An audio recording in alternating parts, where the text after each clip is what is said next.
Bismillahirrahmanirrahim. Assalamualaikum warahmatullahi wabarakatuh. Baiklah, di sini bersama dengan Ibu PPL yang bernama Mita Adelia.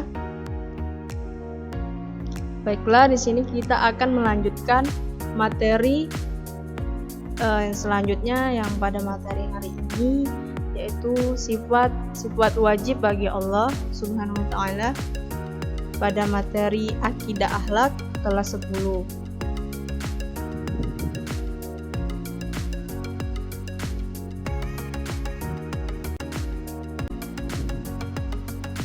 Sifat wajib Allah.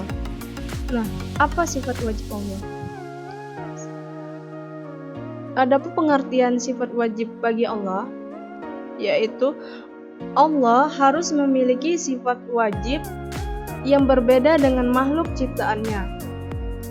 Adapun keberadaan Allah itu tidak bisa dibayangkan bentuk maupun ciri-cirinya, tetapi hanya bisa dikenal melalui keyakinan berdasarkan akal dan berdasarkan dalil nakli atau Al-Quran dan hadis. Nah, jadi anak-anak, sifat wajib bagi Allah adalah sifat yang harus ada pada zat Allah.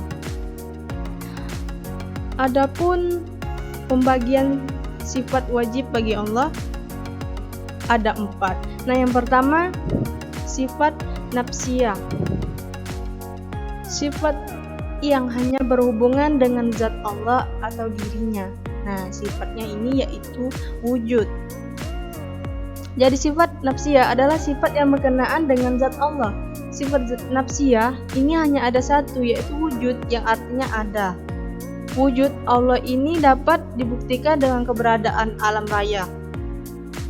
Kita berkeyakinan bahwa alam raya ini pasti ada yang mengadakan atau menciptakan. Nah, artinya tidak mungkin ada dengan sendirinya. Dan selanjutnya yaitu sifat salbiyah.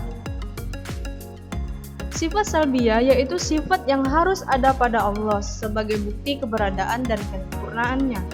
Nah, yang meniadakannya adanya sifat lainnya. Jadi begini, kalau sifat itu tidak ada, maka sifat yang berkebalikan dari sifat tersebut tentu tidak ada. Nah, adapun sifat salbiyah jumlahnya ada 5 macam. Yang pertama qidam, baqa, mukhalifatul lil hawadisi, qiyamuhu binafsihi, dan yang terakhir wahdaniyah. Nah, apa sih qidam? Nah, qidam ini memiliki arti terdahulu. Allah berfirman dalam surat Al-Hadid ayat 3 yang artinya, dialah Allah yang awal dan yang akhir, yang zahir dan yang batin, dan Dia Maha mengetahui segala sesuatu. Quran Al-Hadid ayat 3. Maka dapat kita pahami bahwa adanya alam raya ini sebagai bukti bahwa Allah mempunyai sifat terdahulu. Nah, tidak mungkin alam raya ini ada apabila yang mengadakan atau yang menciptakan tidak ada terlebih dahulu. Yang selanjutnya baqa, artinya ini kekal. Kalau Allah tidak kekal, maka Dia tidak bisa menciptakan, memelihara, dan mengatur seluruh alam ciptaannya. Maka Allah wajib memiliki sifat kekal dan tidak pernah berubah. Dan yang selanjutnya mukhalifatul lil hawadisi, yang artinya berbeda dengan semua makhluk.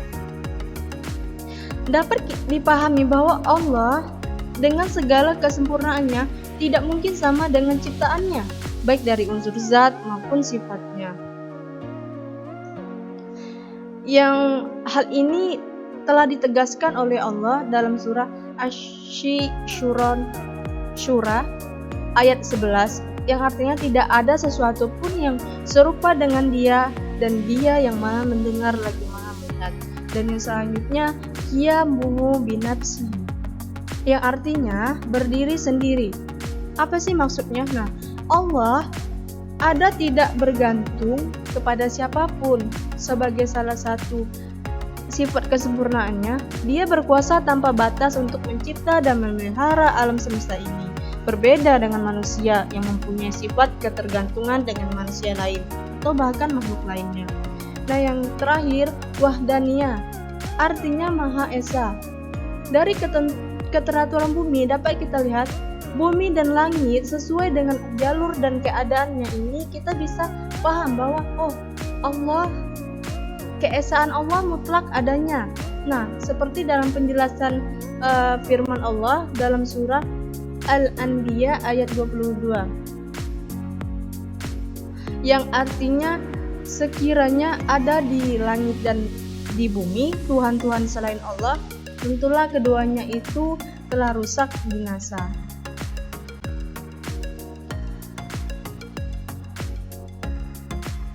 Dan yang ketiga ada sifat ma'ani.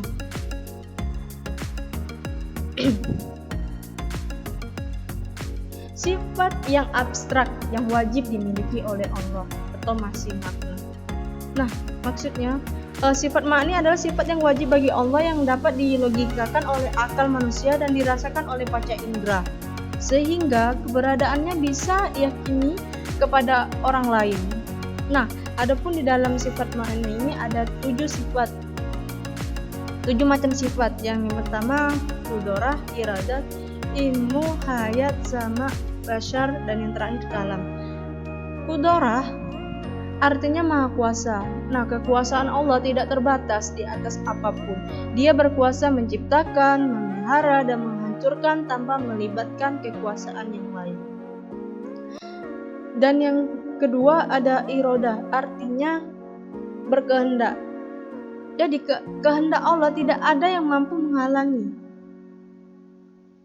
Manusia tidak dapat menolak apabila Allah berkehendak atas segala sesuatu terhadap diri mereka. Nah, yang ketiga ada ilmu, artinya maha mengetahui. Allah mengetahui segala hal yang terkait dengan ciptaannya. Pengetahuan Allah tidak terbatas dan mutlak, dari perkara yang terkecil sampai tak terhingga, dari yang tersembunyi sampai yang terlarang, dan dari yang lahir sampai batin. Dan yang selanjutnya ada hayat, artinya maha hidup. Allah menunjukkan dirinya memiliki sifat hidup sebagaimana dalam firman-Nya dalam surah Al-Imran ayat 2 yang berbunyi Allahu la ilaha illa huwal hayyul qayyum. Artinya Allah tidak ada Tuhan selain Dia yang maha hidup, yang terus-menerus mengurus atau makhluknya. Nah, yang kelima ada sama, artinya maha mendengar. Kesempurnaan Allah yang memiliki sifat maha mendengar tidak terbatas. Dia mendengar semua yang ada di alam ini, dari yang tampak sampai yang tidak tampak. Dan yang selanjutnya ada basyar, artinya maha melihat. Selain maha mendengar, dia juga maha melihat. Sebagaimana firman-Nya dalam surat Al-Baqarah ayat 265 yang berbunyi Wallahu bima ta'maluna basyir. Dan Allah maha melihat apa yang kamu kerjakan. Yang terakhir ada kalam, artinya maha berfirman. Kalam artinya berbicara, yaitu bahwa Allah berbicara melalui firman-firman-Nya yang berupa wahyu yang diturunkan kepada para nabi dan rasulnya, baik dengan perantara malaikat Jibril maupun berbicara langsung.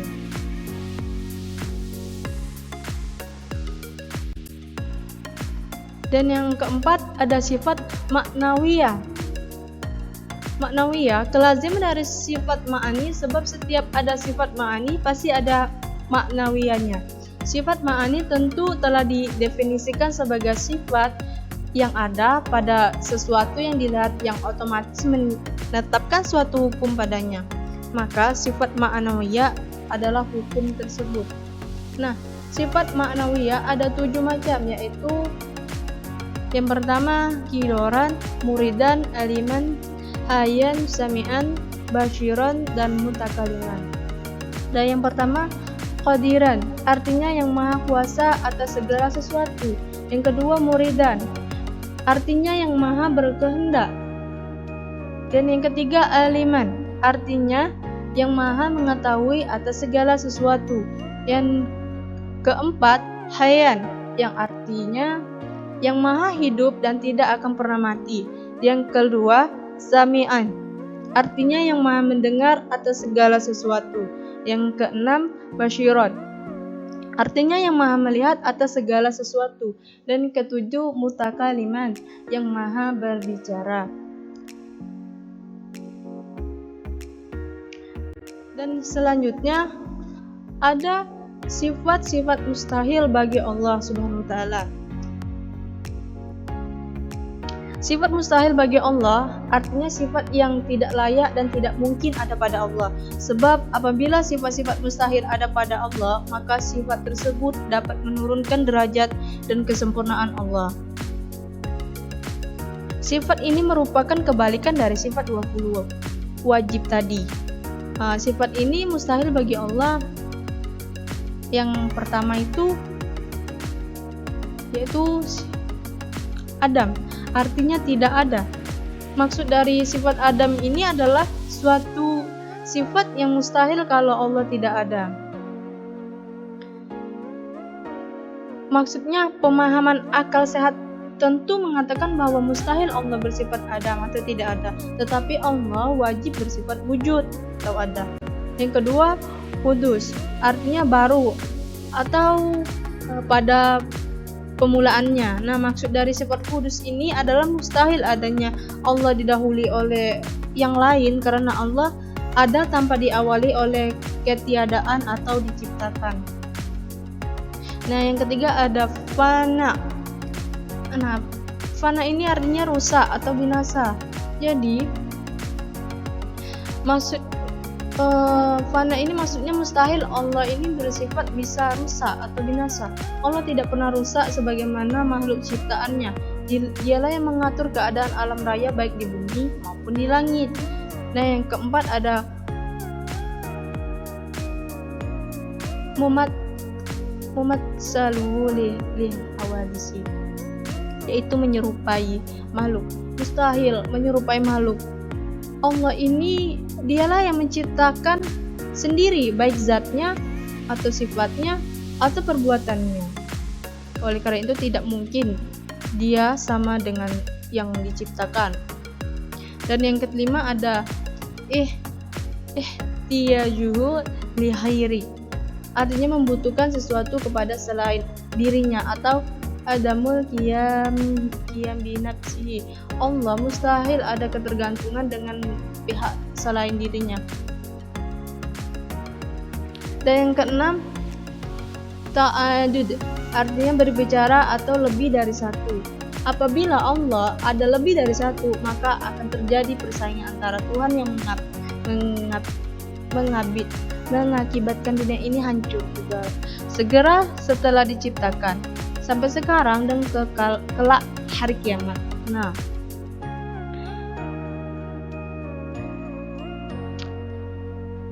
yang ketujuh ada ajzun, artinya lemah.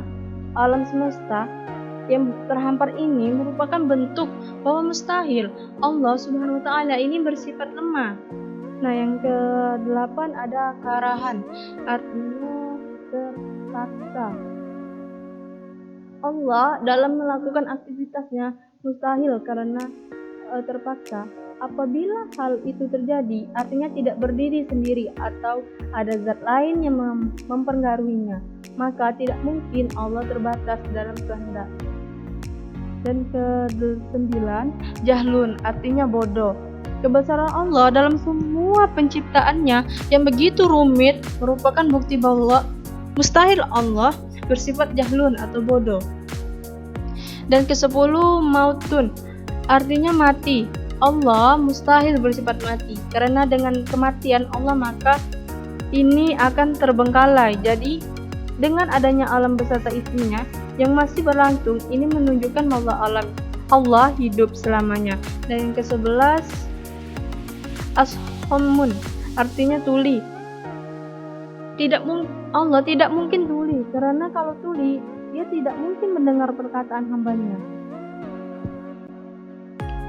Yang ke-12 ada amma, artinya buta. Allah mustahil bersifat buta atau tidak dapat melihat. Bagaimana mungkin dia menciptakan penglihatan bagi hambanya kalau dia sendiri buta? Dengan segala kesempurnaannya, maka wajib bagi Allah bersifat besar dan mustahil bersifat umum. Dan yang ke-13 ada bukmun, artinya bisu. Allah tidak mungkin bisu sebab dia perlu menyampaikan wahyu kepada Nabi dan Rasulnya, baik secara langsung maupun dengan perantara malaikat Jibril. Dan yang ke-14 ada ajizan, yang artinya lemah. 15 ada karihan, yang artinya terpaksa. Ada jahilan,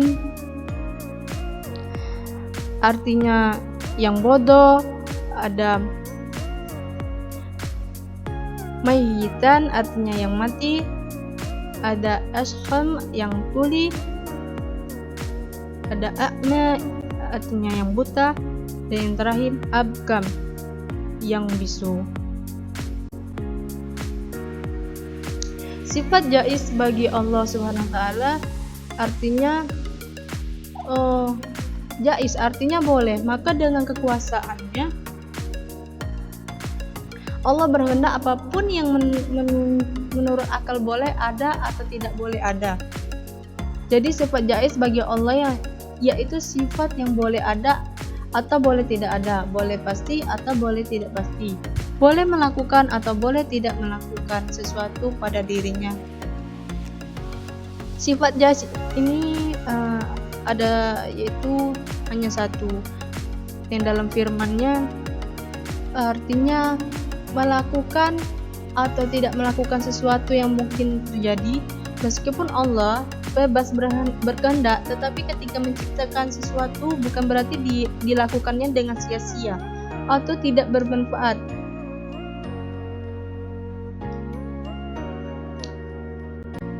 Nah, mungkin itulah yang dapat Ibu sampaikan untuk materi pada sore ini.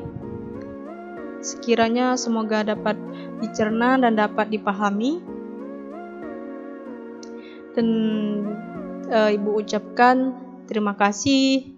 Semoga bermanfaat.